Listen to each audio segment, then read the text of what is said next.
here's a white pine where the leader, the main stem, the tip of it has died back, either most likely from an insect attack. There's a white pine weevil that will attack pines that are growing out in the open like this, and we don't often, at least I don't often, get to see them when they're this small and when this happens. But this is now dead, and one or more of these side shoots is going to attempt to become the leader. And so this is the origin of a lot of those big multi-stem white pines that we see on the landscape. Often we see them when they're 60, 80 years old, and they've got big stems, multiple stems that are growing up and trying to be the dominant stem.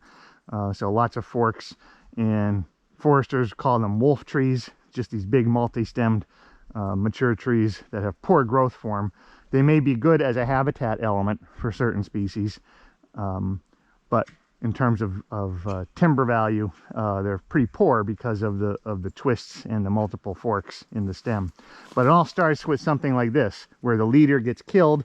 This is completely dead and is breaking off. Some of these side shoots also have some dieback to them, but these lower ones don't. And so 1, 2, 3 of these are going to start competing, maybe even 4, to be the main stem. And what's likely going to happen is this will just be a multi-stemmed tree that persists, if it persists on the landscape at all, if a moose doesn't come and rub it with its antlers or something. But this is the start of that process of creating those big multi-stem white pines.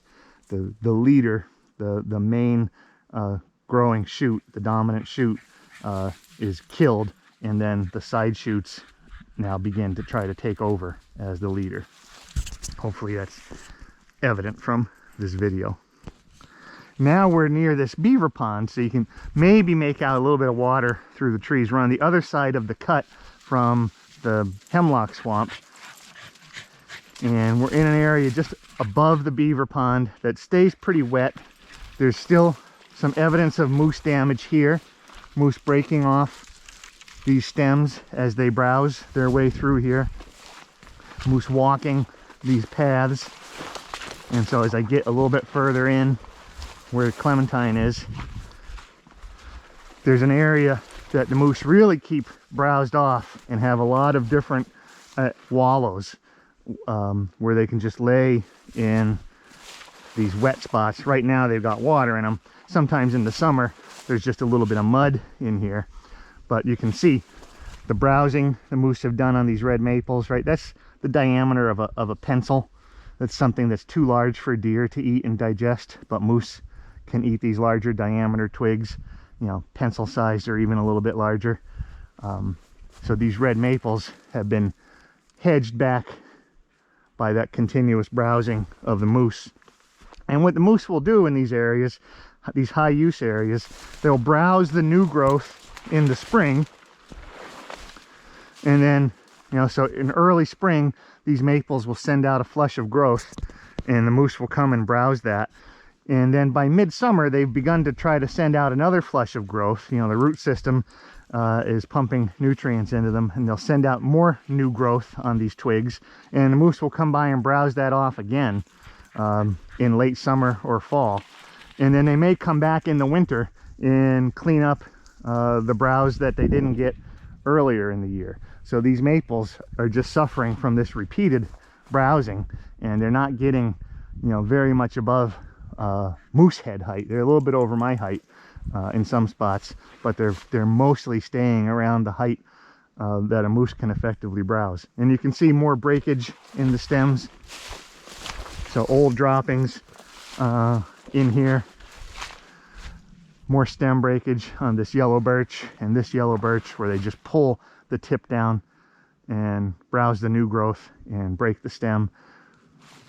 This wallow has been here since they've done the cut about 10 or more years ago. Here's some fresher moose droppings. All right, the whole area is just full of them. More here, over here, more there. So the moose, this is one of their high use areas. You can see that from just these piles of moose droppings, the constant browsing that goes on here, and the reduced height of this regeneration. This is an area that they spend a lot of time in kind of year round, on this kind of deep into this cut area, basically in the middle of it, of this 100-acre cut. And then we're just above this beaver pond. So then we're going to walk down to the beaver pond. It's a fairly large pond, and there's recent beaver activity in it, and all along the shore, so we'll see some of that as well.